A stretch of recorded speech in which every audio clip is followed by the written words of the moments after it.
Welcome to the Soulful Conversation podcast. Thank you for choosing this quiet space to reflect, breathe, and reconnect with yourself. This episode includes subtitles so you can slow down and absorb each moment in your own time with presence and care. Let's start. Answer a simple, honest question. Why do calm, steady relationships sometimes feel uncomfortable? Why does consistency make you pull away, while emotional highs and lows keep you hooked? You say you want peace, you crave love that feels safe, but when it finally arrives, something inside you pulls back. It feels dull, empty, maybe even suffocating. So instead, you chase the spark, the unpredictability. The person who texts back hours later, who gives just enough to keep your hope alive, but never enough to make you feel secure. If that feels familiar, you're not alone, and you're not broken. There's a reason you're drawn to the storm while walking away from the calm. For many of us, emotional chaos was our earliest experience of love. Inconsistency, walking on eggshells, proving our worth to feel wanted, these were the conditions where we learned to feel connection. And now, as adults, we confuse chaos with chemistry, anxiety with attraction, intensity with intimacy. If peace makes you anxious and chaos feels like home, this episode is for you. Because today, we'll gently explore why your nervous system craves what hurts you, and how to begin rewiring your heart to receive love that doesn't come wrapped in pain. Let's begin. Chapter 1: Recognizing the Pattern.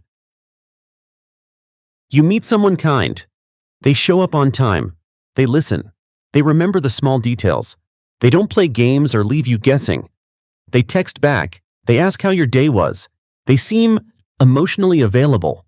And yet, somewhere inside, you feel the urge to pull away. It's subtle at first, a loss of interest, a strange emptiness. You start picking apart their flaws, doubting the connection, wondering if the spark just isn't there. And before long, you convince yourself this person just isn't the right match. But then someone else enters the picture. This one is different, or so it feels. They're hot and cold, sometimes deeply affectionate, other times distant. Their attention is unpredictable, their affection inconsistent, and suddenly, you're hooked. You think about them constantly.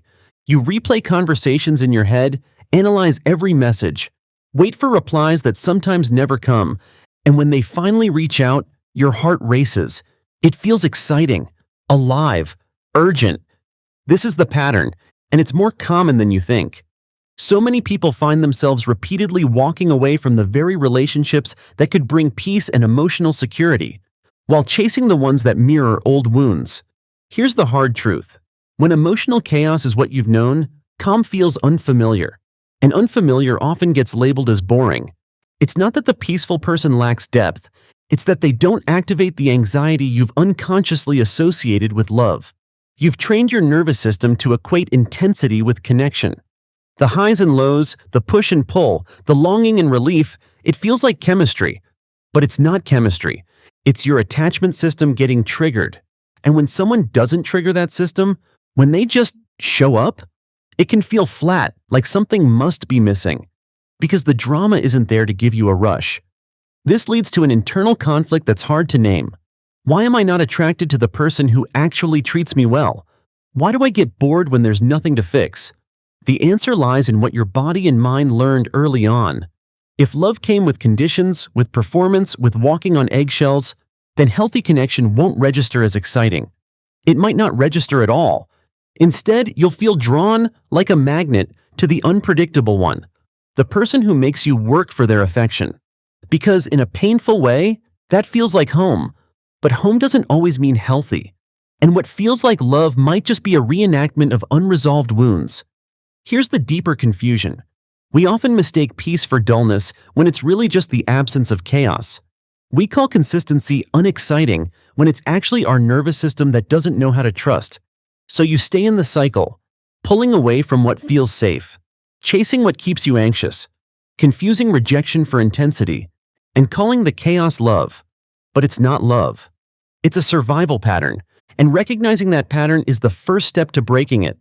Because once you understand that your discomfort around healthy love is not a flaw, but a trauma response, you stop blaming yourself for your confusion, and you start the slow, gentle work of choosing differently. Chapter 2. Going deeper inside your mind. It's easy to assume that the heart is what chooses our relationships, but in reality, it's the body, the nervous system, that often decides who feels safe and who doesn't. And sometimes what feels safe isn't safe at all. It's just familiar. If you grew up in an environment where love was unpredictable, where affection was given, then withdrawn, where approval had to be earned, your nervous system adapted. It began to anticipate inconsistency. It learned to stay alert, to watch for emotional shifts, to read between the lines. This constant scanning becomes your baseline, a state of hypervigilance that doesn't feel like stress, it just feels like home. So later, when someone offers you calmness, predictability, or open communication, your body doesn't relax. It stiffens. It waits, because a part of you is still bracing for the blow. That's not a lack of attraction. That's a survival mechanism doing its job. Now let's bring in the brain. Emotional chaos doesn't just affect the body, it rewires your reward system. The brain starts to associate emotional highs and lows with meaning, with intensity, with importance. It becomes an addiction, not to a person, but to the cycle, to the thrill of not knowing, to the rush of being noticed after being ignored, to the emotional spike when someone finally throws you a breadcrumb of validation. It's like a roller coaster. There's fear, there's excitement, there's relief, and then there's the crash. But the crash is part of the loop, because as long as the ride keeps moving, you feel alive. And peace doesn't offer the same dopamine surge. It's steady, quiet, without a climax. To a brain wired for chaos, that kind of stillness can feel like nothing. But here's the key. Just because something feels intense doesn't mean it's intimate. Just because it feels exciting doesn't mean it's right. This is something few people talk about: emotional misattunement in childhood. When love came in unpredictable waves, you adapted. You became attuned to others' moods, learned to shrink your needs, and shaped yourself to stay connected. That survival skill, that psychologists call an emotional radar, didn't disappear. It simply followed you into adulthood and became your filter for love. Someone who is steady, present, and emotionally available won't trigger that radar. They won't send mixed signals for you to decode. They won't make you prove your worth to feel seen. And because of that, they don't feel real. But the person who mirrors your early experiences, the one who keeps you guessing, whose love feels like a puzzle to solve, that person feels magnetic. Not because they're meant for you, but because your inner child recognizes the pattern. This is where many people confuse anxiety with chemistry. You meet someone and feel your heart race. You overanalyze every word. You feel excited but also unsettled. You call it a spark. But what if that spark is really your attachment system lighting up? Not because you're safe, but because you're activated. It's not a connection. It's survival energy. It's your nervous system saying, "Here we go again, let's try to earn love this time." You're not falling in love, you're falling into a familiar pattern. And that pattern is loud. Real connection often speaks in whispers. It's the ease of being yourself. It's the absence of performance. It's the way your nervous system exhales when you're with them. But if you've never known that kind of love, it may not feel like love at all. Here's another way to look at it. Imagine you've spent your whole life in storms. Thunder, lightning, wind, you've learned to navigate them. You've even found a kind of beauty in the chaos. Now, imagine someone takes you to a calm lake. No wind, no drama, just still water and open sky. At first you don't trust it. You look for the waves. You wait for the storm. You feel restless in the quiet, suspicious of the peace, because storms taught you how to survive, but they never taught you how to rest. And that's what makes healing so disorienting and uncomfortable. You're learning to love what once felt wrong. You're retraining your body to find safety and calm. You're teaching your heart that love doesn't have to feel like a battlefield. It won't happen overnight. But every time you pause, reflect, and choose peace over chaos, you're breaking a cycle that began long before you had words for it. And that's not boring. That's revolutionary. Chapter 3. The Cost of Craving Chaos. When your nervous system is wired to crave emotional chaos, something strange happens. The very thing you say you want, stability, closeness, peace, becomes the thing you push away.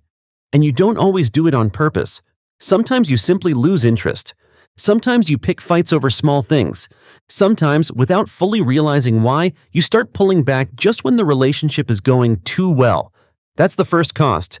You sabotage good love because your body doesn't recognize it as love. A healthy connection feels foreign. It's not intense. It doesn't demand you prove yourself. It just exists. And that unfamiliar simplicity can be mistaken for a lack of depth. So you walk away. Back to the one who's inconsistent, the one who doesn't respond, the one who makes you feel something, even if that something is anxiety, insecurity, or confusion. And then comes the second cost, perpetual emptiness. After every emotional high, there's a crash. The thrill of unpredictability eventually gives way to disconnection. You feel used, ignored, unimportant, but you keep chasing the next high anyway. It's a loop that leaves you emotionally drained. You keep trying to recreate the feeling of love through intensity, but all you're left with is a kind of hollow ache. One that doesn't go away. One that deepens as long as you confuse chaos for closeness. Then comes the shame. Why do I always ruin things? Why can't I just be happy with someone who treats me well? Maybe I don't deserve healthy love. This shame isn't just painful, it's self-fulfilling. It pushes you further into isolation. Or worse, it drives you back into relationships that keep the chaos alive, just so you don't have to sit with the silence. And here's where it gets even more heartbreaking. There comes a moment, quiet, undeniable, where you realize what's happening. You see the pattern. You know you're not choosing love. You're choosing familiarity. But knowing the truth doesn't always make it easier to let go. You still feel the pull. You still crave the texts, the chase, the uncertainty, because that's what love always looked like to you. And so you live in this in-between, aware of the damage, but unsure how to stop. You don't want the chaos anymore, but the stillness still scares you. This is where many people get stuck, not because they're weak, but because they've never been taught how to feel safe without the drama. And that's the real cost of craving chaos. You spend years trying to feel loved in places that only ever leave you empty. You build connections based on survival, not on softness. And you deny yourself the experience of being truly seen, without the noise, without the pain. But that doesn't have to be the end of your story. The pattern may be strong, but so is your capacity to outgrow it. And in the next part of this conversation, we'll explore how. Chapter 4. Practical, actionable steps to retrain your nervous system. Recognizing the pattern is only the beginning. To truly break free from the pull of emotional chaos, you have to work not just with your thoughts, but with your body. The nervous system doesn't respond to logic, it responds to experience. And if emotional instability has been your experience for years, peace will feel unfamiliar. But unfamiliar doesn't mean wrong, it just means it needs to be relearned. Here's how you begin. Awareness without shame. Before anything can change, you need to see the pattern clearly. And without self-judgment. Notice the moments when you feel most drawn to someone. What's happening in your body? Is it excitement or is it anxiety in disguise? Ask yourself, when did I first learn that love meant instability? Who taught me that emotional unavailability was attractive? Maybe it wasn't one person. Maybe it was a lifetime of subtle lessons, of conditional love, silence after conflict, approval only when you performed. This awareness isn't about blaming anyone. It's about acknowledging what shaped your emotional responses so you can begin to reshape them. Speak to yourself with compassion, not critique. Say, of course I feel this way. This is what I was taught, but I can learn something new. Sit with peace, don't flee it. When someone offers you steady love, no games, no drama, notice what rises in you. Maybe it feels boring. Maybe your body tenses. Maybe you wait for something to go wrong. This is your nervous system reacting, not your intuition. Instead of running from that discomfort, try sitting with it. Practice being present in calm moments, even if they feel emotionally flat at first. This is called gentle exposure, introducing your system to safety in small, manageable doses until it no longer feels threatening. Try this. When you're with someone who treats you well and you feel the urge to withdraw or sabotage, pause. Name it. I'm feeling uneasy because this is new. Breathe through it. Stay a little longer. Let the stillness settle in. The goal isn't to force attraction. It's to stop confusing chaos with love. Create emotional regulation rituals. When you're used to emotional intensity, calm can feel like emptiness. That's not a sign something is wrong. It's a sign your body is waiting for the usual storm. So give it new rhythms. Grounding techniques can help train your system to find comfort and stability. Place your hand on your heart and breathe deeply, reminding yourself, I'm safe right now. Go for slow walks without stimulation. No music, no phone, just your breath and footsteps. Practice shared silence with someone you trust. Look at their face. Let your body relax in their presence. Also begin to replace thrill-seeking with connection building. That means moving away from the need to feel something intense and toward creating something meaningful. Choose conversations that go deep instead of dramatic. Explore stillness as a form of intimacy. Let affection grow slowly instead of erupting all at once. These rituals might not feel exciting at first, but they will begin to feel nourishing. Redefine your definition of love. If your definition of love has always included suffering, proving, or chasing, it's time to rewrite it. Try the simple journaling prompt. What does love feel like in my body when it's safe? Not what it looks like, not what you think it should be, but what it feels like, physically, emotionally, energetically. Describe it. Is it warmth in the chest? A softening of the shoulders? The quiet joy of being accepted without needing to explain? Hold on to that feeling. Return to it when you feel the urge to chase someone who unsettles you. And remind yourself often, calm is not the absence of love. It's the presence of stability. It's okay if your heart doesn't trust that yet.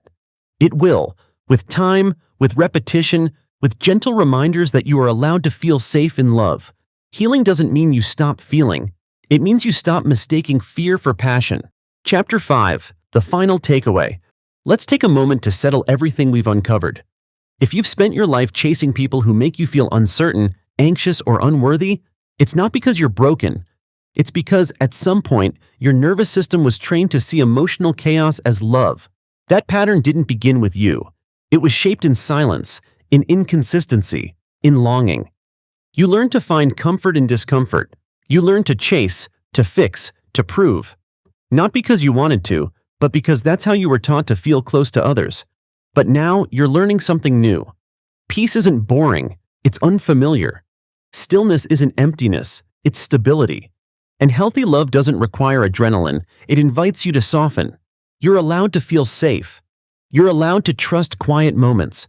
You're allowed to stop earning what should be given freely. And if you've ever walked away from someone who treated you well, simply because it felt off or too easy, you're not alone. Many of us have done that, not because we didn't want love, but because we didn't yet know how to receive it. So I invite you to share your story in the comments. Have you ever mistaken anxiety for chemistry? Have you ever confused chaos for connection? Your words might help someone else feel seen for the first time. Together, we can build a space that feels safe, calm, and real, just like the love we're learning to accept. You don't have to chase intensity to feel loved. You just have to learn how to feel safe in stillness. And that journey, it starts with awareness and continues with every small, quiet step toward peace. Until next time, be gentle with yourself. You're healing more than you know.